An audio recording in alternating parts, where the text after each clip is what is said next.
By. আসসালামু আলাইকুম। আগের দিন আমি এই বাচ্চাগুলোকে কিছু খাবার দিয়েছিলাম। তো এদের মধ্যে যে ইয়েলো ড্রেস পরে আছে আজকে, সে আমাকে আগের দিনকে বলেছিল যে দিদি আমার একটা বই লাগবে, আমি পড়া কিছু কিছু জানি কিন্তু আমার বই নেই। তো আমি বলেছিলাম বেশ ঠিক আছে, আমি পরের দিনকে এনে দেবো। তো আমি ওর জন্যই দুটো বই নিয়ে এসেছিলাম। তো এরা আরও যে কটা ছিল সেদিনকেও ছিল অনেকে, কিন্তু কেউ বলেনি, এই আমাকে আলাদাভাবে বলেছিল। তো আমি এর জন্য দুটো নিয়ে এসেছিলাম। তো আজকে সবাই বলছে নেব, আমিও বই নেব, ও বলছে আমি নেবো, এরকম বলছে সবাই।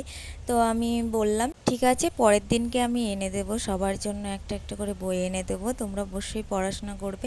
তো একটা জিনিস ব্যাপার ভালোই লাগছে যে আমি খাবার দেওয়ার সত্ত্বেও ওরা আমার কাছে আবারও খাবার আবদার না করে বই আবদার করেছে, তো এটা আমার খুব ভালো লেগেছে। কে এই সাইডে একটা ছেলে আবার এসে দাঁড়িয়েছে, ও আগের দিনকে ছিল না, আজকে এসে দাঁড়িয়েছে। তো আমার কাছে আর খাবার ছিল না, আমি বললাম ঠিক আছে তুমি এই টাকা দিচ্ছি খাবার কিনে নেবে।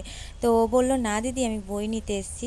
আমি বললাম না না, বই নিতে এসছো ঠিক আছে, আমি পরের দিনকে অবশ্যই সবার জন্য বই নিয়ে আসবো, এটা তুমি খাবার কিনে নাও। পেছনের পিঙ্ক ড্রেসের যে মেয়েটা আছে সে আবার বলছে দিদি কালকে বই নিয়ে আসবে তো। তো ব্যাপারটা বেশ ভালোই লাগছে, তো আমি অবশ্যই কালকে ওদের জন্য আবার বই নিয়ে আসবো বলেছি।